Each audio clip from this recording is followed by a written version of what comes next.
en el primer libro de Reyes, capítulo 3, versículo 3. Gloria al Señor. Primer libro de Reyes, capítulo 3, versículo 3. Hoy hablaremos buscando el altar. Amén. Me llamó mucho la atención cuando el pastor predicó el lunes. Hizo énfasis en el llamado que tenemos al altar. El llamado que tenemos.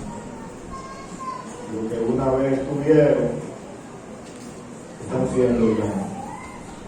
Gloria al Señor. Ahora hablaremos buscando el altar. Amén. Es porque Dios hace un llamado y ya nos toca a nosotros buscar el altar. Si no nos tocara a nosotros buscar el altar, entonces no se nos hiciera el llamado, si no nos llevaran de forma involuntaria. Amén. Aleluya. Si no tuviéramos nosotros que buscar el altar, no se nos hiciéramos llamados, sino Dios nos llevara de forma involuntaria. Bueno, cuando se habla de un llamado, significa que debe de haber en mí una acción. Gloria al Señor. Primer libro de Reyes, capítulo 3, versículo 3. Leemos. En el nombre del Padre, del Hijo y del Espíritu Santo. Amén. A Él sea toda la gloria y la honra. Amén. El único Dios verdadero. Gloria al Señor. Dice así. Mas Salomón amó a Jehová, andando en los estatutos de su padre David. Solamente sacrificaba y quemaba incienso en los lugares altos. E iba el rey a Gabaón, porque aquel era el lugar alto principal, y sacrificaba allí 1000 holocaustos, sacrificaba Salomón sobre aquel altar.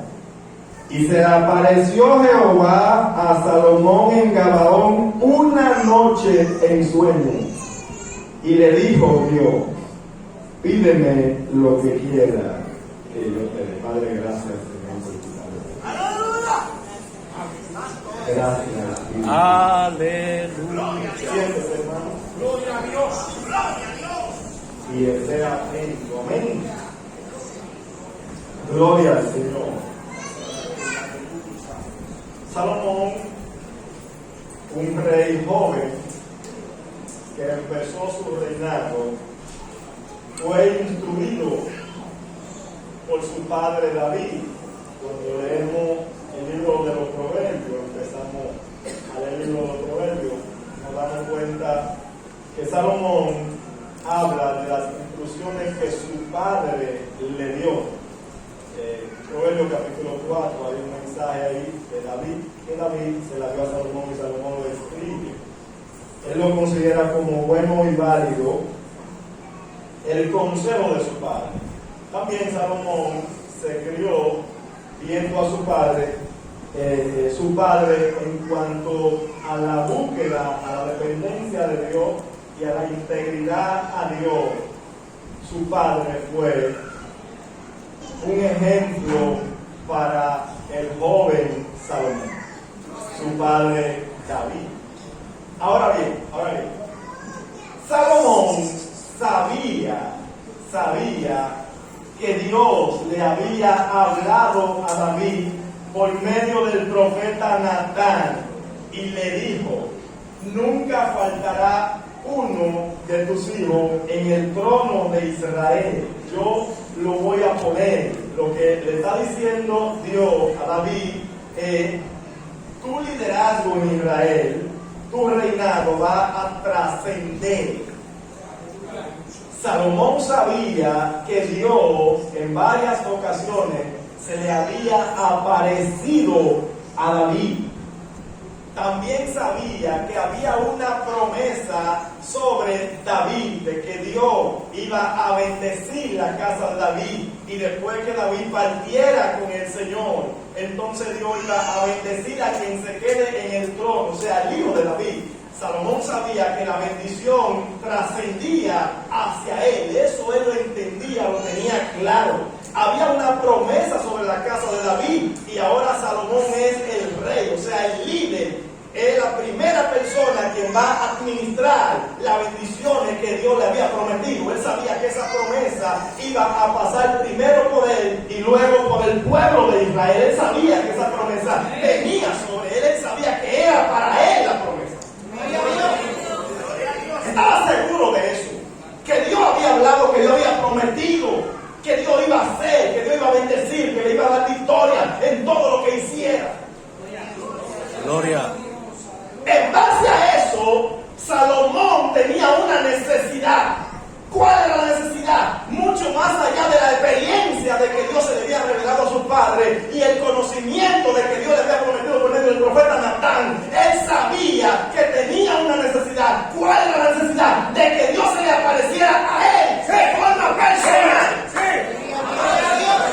Porque esa era parte de la promesa, era la esencia de la promesa, era el núcleo de la promesa, de que Dios iba a caminar con quien estuviera en el trono después de David. Entonces Salomón sabía que Dios tenía que revelársele a él. Él sabía que Dios había prometido revelársele, pero cuando subió al trono y pasaron los días, Dios no se le había revelado todavía. Entonces, ¿qué hizo Salomón? Subía continuamente a ofrecer sacrificio a Gabaón. En buscar el altar, nadie quiere sacrificar, nadie quiere ser sacrificado. Cuando alguien busca el altar, es porque hay una promesa que él está persiguiendo. Nadie me puede decir a mí que a usted le gusta ayunar, que usted se siente bien cuando ayuna, que usted se siente alegre cuando ayuna. No es así. Un cable. El mundo tiene mucho entretenimiento. Cuando hay una promesa, la misma promesa lo insista a usted a buscar el rostro de Dios. Amén. Aleluya. Salomón sabía que lo necesitaba. Salomón entendía algunas cosas de Dios. Su padre se sentó con Salomón y lo instruyó. Su padre le dijo que amara a Dios. Su padre le dijo: sé hombre y busca a Dios. Pero él necesitaba algo más.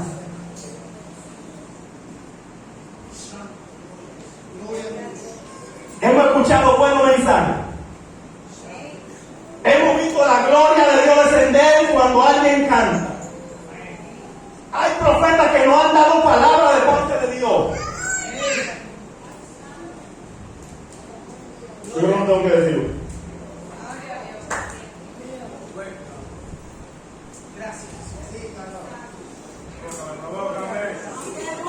Eso es bueno. Alguien nos ha ministrado, alguien ha orado por nosotros y hemos recibido fortaleza. Pero Salomón no se conformó con eso.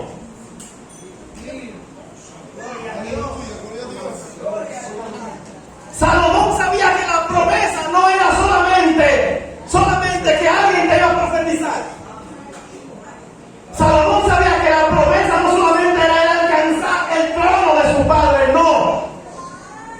Salomón sabía que la promesa era que Dios iba a caminar con él. Gloria a Dios. Gloria a Cristo. Gloria a Jesús. Alma y alaba. Gloria a Dios, te adoramos. Alma y alaba. Aleluya. Gloria a Dios. Salomón necesitaba el cumplimiento de esa palabra. Necesitaba vivirlo. Él sabía que había algo más. Entonces Salomón se propuso buscar el altar. Esos reyes tenían maestros que lo instruían, le leían la Torá. Me imagino yo que Salomón se le leyó a Génesis Dios se le aparece a Abraham.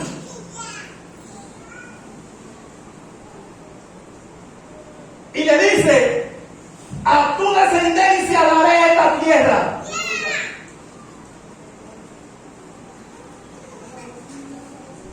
Y cuando Abraham escuchó la palabra de Dios, la promesa, esa promesa implicaba el propósito de Dios, la voluntad de Dios revelada a él.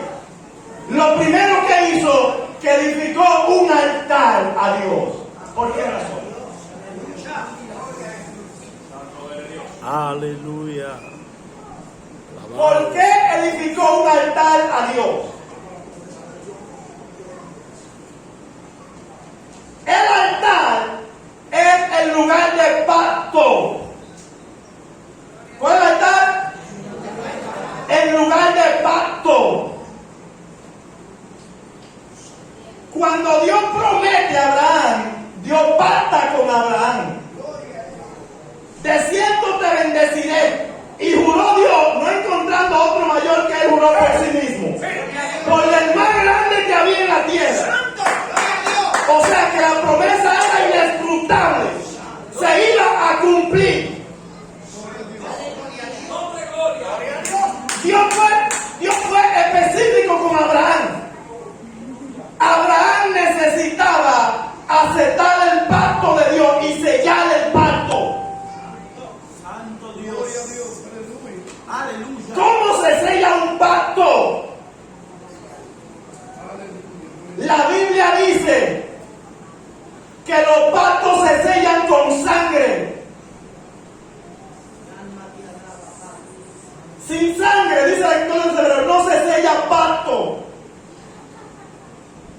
¿Por qué con sangre?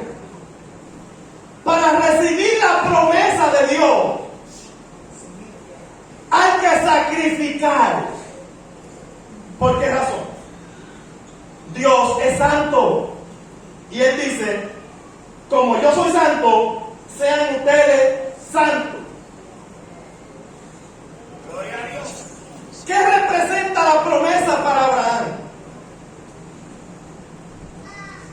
Representa la obra de Dios en la vida de Abraham, el cual Abraham debía caminar conforme a dicha promesa, a dicha propuesta de Dios.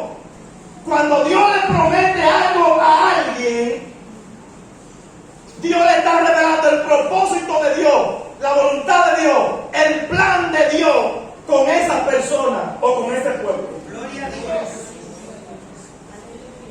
Dios no le demanda otra cosa que camine solamente conforme a lo que Dios ha prometido. Y alabamos a Jesús.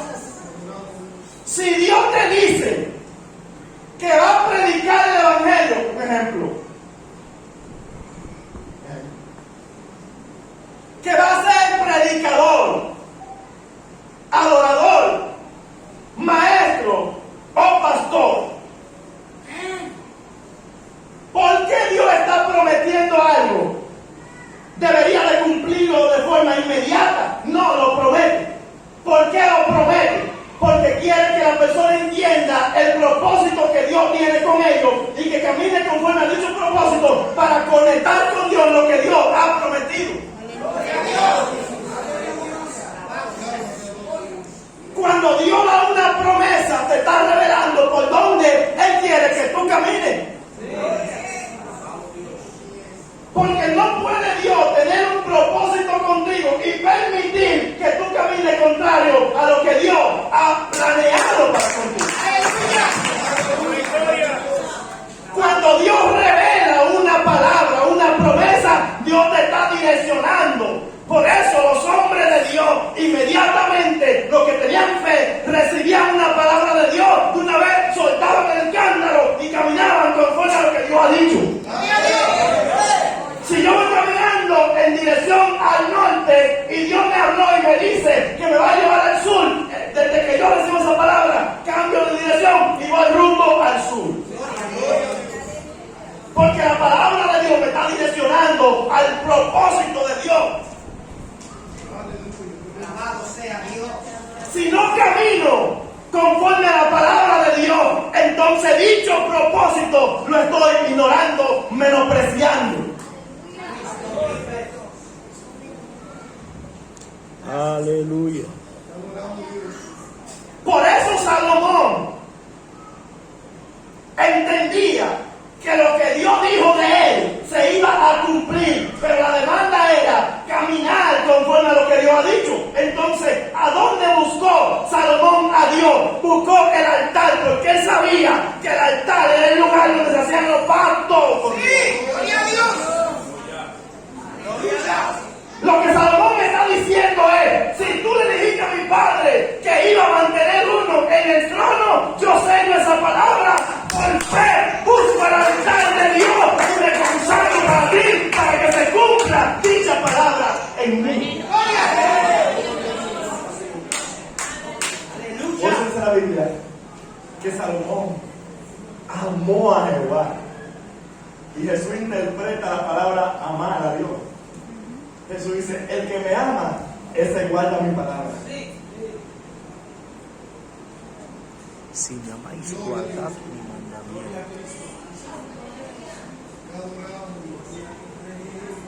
¿Por qué tengo que buscar a Dios en el altar? Aleluya. ¿Por qué tengo que buscar a Dios en el altar?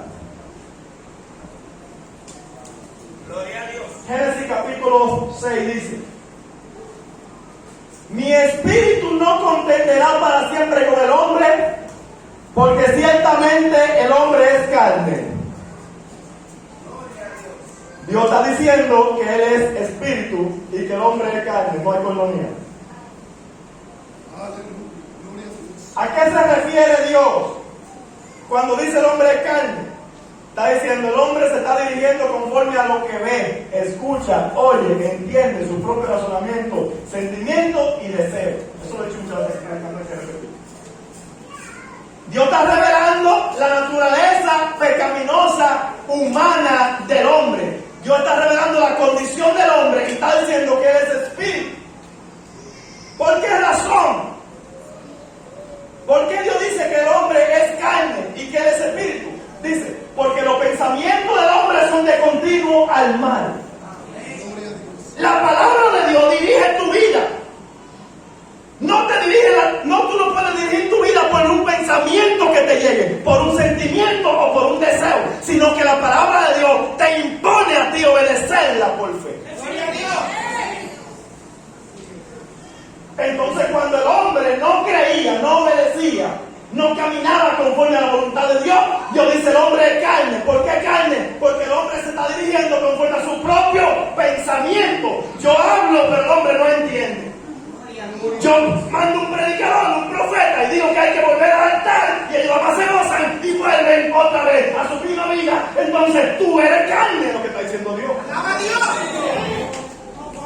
Ahora no será así. ¡Gloria a Dios! ¡Aleluya! Ahora la mano no vayamos en gozo. Y el lunes soy la misma persona que dirijo mi vida por pensamiento. Y lo que Dios habló, Bien, gracias. lo que Dios dijo, se me fue. El altar ya pasó, fue una actividad. Estuvo bueno. No la gocé. Que se repita. La otra va a ser más buena, la otra. El otro año, ya esta pasó. Esta pasó ya. Ahí viene diciembre. Estamos ahí. Estamos a 2. Mi espíritu no va a seguir contendiendo. ¿Qué podemos entender por contender? Sí, a 2. Párate, Pacho. Tus pensamientos te dirigen a los músicos. Y yo contiendo contigo. Y te digo, ven a pastorear una iglesia. Un ejemplo. A lo que la gente recuerda. Pero tú quieres ser otra cosa. Ahora para allá. Mira la contienda. Yo dije que esta tierra se la daría a Abraham y su descendencia. Abraham se humilló Dios y representó su fe con empezar a caminar conforme a lo que Dios dijo. Creyó Abraham a Dios y le fue contado por justicia. Pero el que Dios le habla y le repite, y vuelve y le habla, y vuelve y le repite, y sigue caminando conforme a su pensamiento, su deseo, su sueño, y sigue buscando su propia felicidad.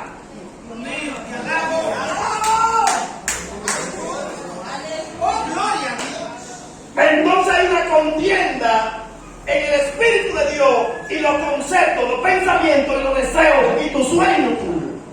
No es coinonía, no es relación, porque están opuestos, están contrarios. No puede entender, no tampoco puede encontrar la felicidad mientras la esté buscando fuera del altar. ¡Ama a Dios! Aleluya.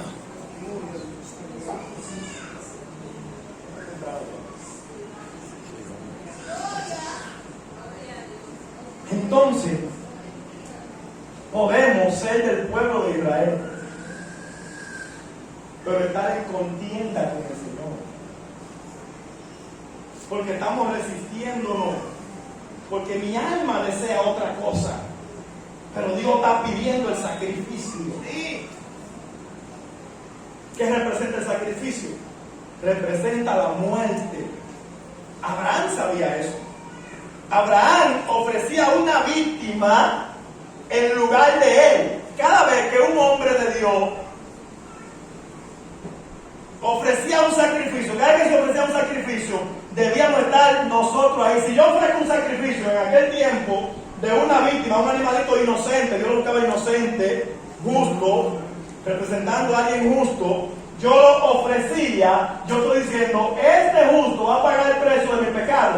Yo debería de ser inmolado, ¿cómo se dice? Degañotado ahí y quemado en ese altar por mi pecado.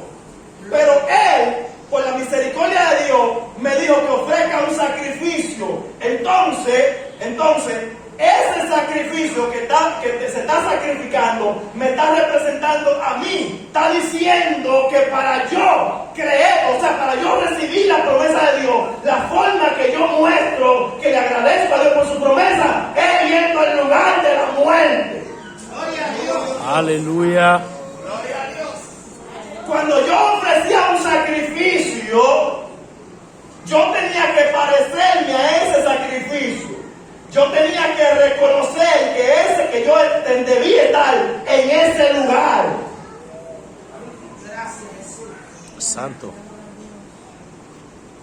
Entonces, cuando yo, que soy el sacrificio, porque Él está en el lugar mío, moría para mi concepto, mi pensamiento y el sistema que estoy viviendo, entonces me convierto en una ofrenda agradable a Dios. Gloria a Dios. Santo. Algo que me enseñó el Señor sobre el misterio del sacrificio, porque es muy profundo, era esto. Y el significado. Cuando se ofrecía una víctima, un animal inocente, venía con todos sus órganos, se le clavaba el cuchillo, se inmolaba, se preparaba y se sacrificaba. ¿Qué representa ese sacrificio? Que me está representando a mí. ¿Cuál es el significado? El sacrificio me representa a mí. Yo soy la humanidad. Yo estoy vivo, pero no para con Dios, estoy vivo para el sistema, porque cuando Adán pecó, todos pecamos junto con él, dice la Biblia. Entonces todos estamos muertos para con Dios, porque Dios le dijo, el día que tú peques, ese día morirás. Desde que él pecó, todos morimos. Entonces yo estoy vivo, pero muerto para con Dios. Gloria a Dios. ¿Qué representa ese sacrificio?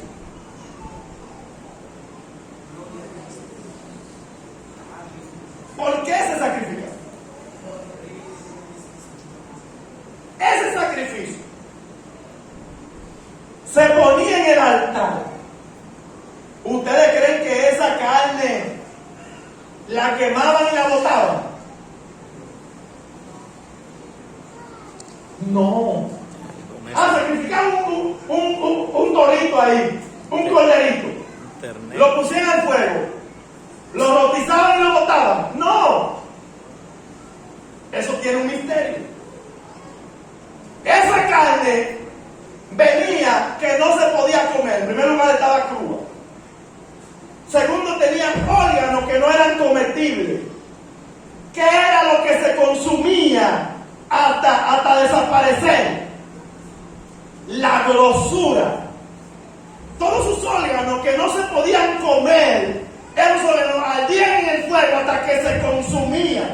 entonces la carne quedaba purificada. Esa carne entonces se la comían la gente, se le daba a comer al pueblo.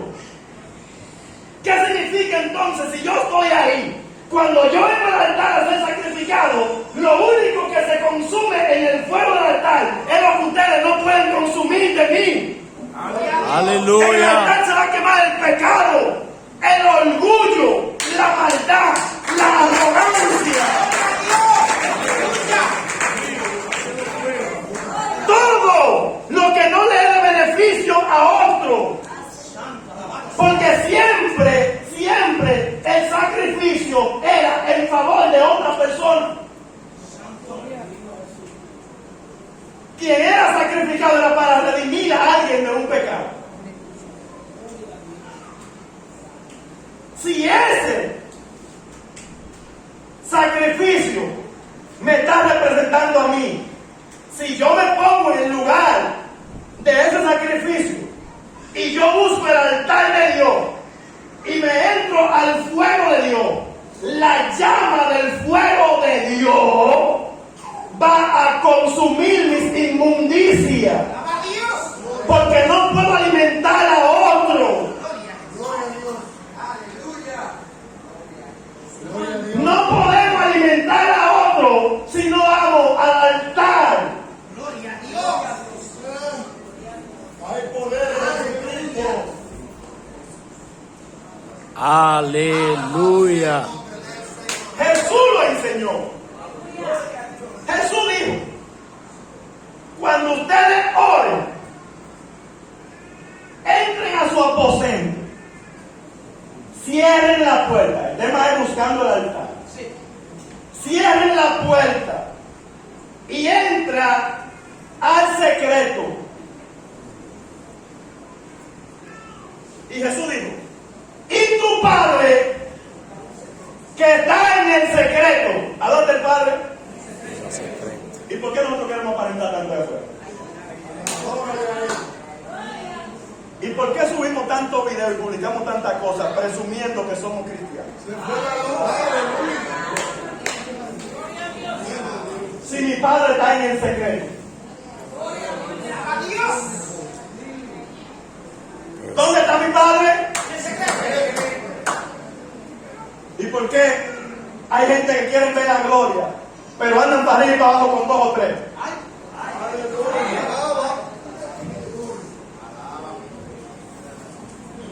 No salgo de una casa ajena, enderezando calle y doblando callejón. Pero la Biblia me está diciendo, mi maestro me está diciendo que mi Padre está en el secreto.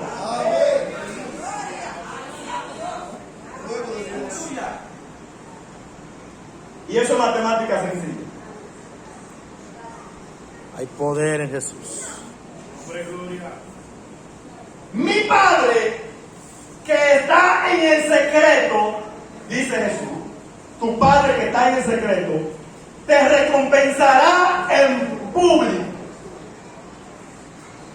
¿Dónde te va a recompensar? Ese fue el misterio del Evangelio que Él reveló para los que quieren predicar, para los que quieren poner la mano sobre los enfermos, para los que queremos tener palabra de Dios para dar respuesta a esta humanidad perdida, para los que queremos que Dios esté con nosotros en todo lo que yo emprenda. Jesús dijo: no hay nada oculto. Mateo capítulo 10, versículo 26, cuando Él estaba despachando a los predicadores, le dio instrucciones para que no anden de locos por ahí, proclamando una gloria que no conocen en los secretos. Jesús le dijo a sus predicadores que lo iban a predicar, dijo: no tengan miedo, no tengan miedo a que los puede matar a ustedes, no teman, no hay nada oculto que no sea manifiesto. Y otra vez dice: no teman. Lo que yo le digo en tiniebla, la palabra tiniebla no se usa ahí representando a Satanás, sino en un lugar oscuro, secreto. En ese contexto no significa el mal. Lo que yo le digo en tiniebla, díganlo en la luz. Por eso es que Pedro siempre tenía palabra. Por eso es que Pablo lo llevaba al concilio y tenía palabra para responder. Yo le daba sabiduría. Por eso es cuando decían, tú vas a predicar en cualquier actividad. Y ellos dicen, me humillo y voy. No tengo palabra, pero yo sé dónde hay palabra.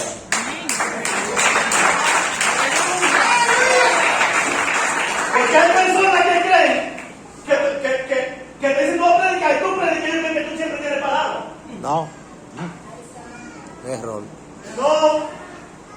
Yo duré 12 años en la cárcel y fue leyendo. Yo siempre tengo palabra. Ahí no hay palabra. Por eso es, todo el que Dios le promete va a caminar contigo, va a caminar conmigo, te voy a usar. Lo primero que hace es que sacrifica. Dice, no es mi conocimiento, no es mi inteligencia. El que no va al altar confía en sí mismo. El peor error de un predicador, de un hombre de Dios, es poner su confianza en lo que él sabe, en lo que él entiende, en su inteligencia. Eso es lo peor.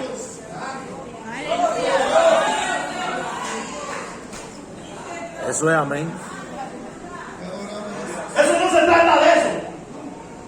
No se trata de que yo leí un capítulo y ya yo lo entendí. No. El mensaje de hoy me lo dio Dios. Amén. Y si le digo cómo. Me dijeron, va a predicar. Digo, ¿cuál es el tema? Yo te lo mando. No me lo mandaron. Y en un culto que yo estaba ahí, el Señor me llevó a hacer pasar y me dice, eso yo no voy a predicar. Yo no sé cuál es el tema, pero ya me dijeron que voy a predicar de Salomón cuando subía a Gabaón. Y cuando escuché el tema, digo, Padre, gloria a ti.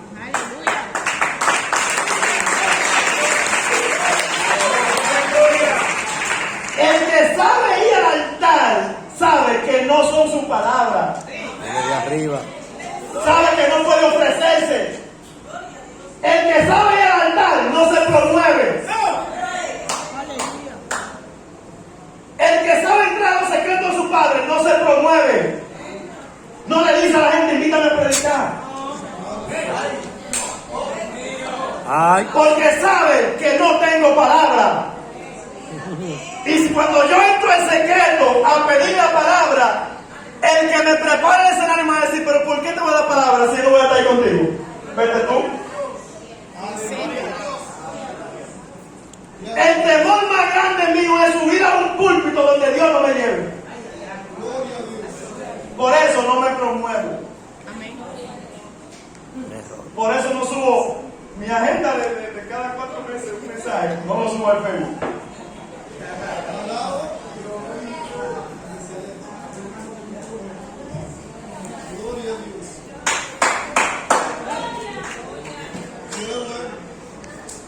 Si se hace la cosa para agradar a Dios, para bendecir a otro, está bien. Pero si es para promoverme a mí, temo. Fracasó. Digo, porque si tú no vas conmigo. Lo que ustedes oigan en secreto, proclámenlo en público. Lo que se dice en la intimidad, súbanse a la azotea y díganlo. Gloria a Dios. Al hombre, hablando con los predicadores, no está hablando con el pueblo. Mateo capítulo 10 está hablando con sus 12 cuando los envió a predicar. Le está diciendo, tiene que entrar al secreto para llevar palabra al público. No puede ir al público sin antes haber entrado al secreto.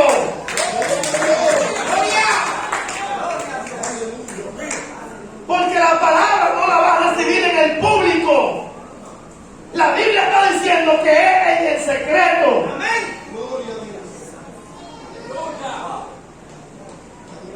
Hay poder en Jesús.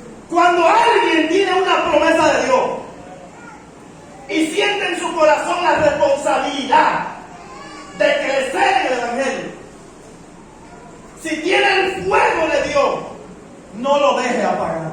Gloria a Dios.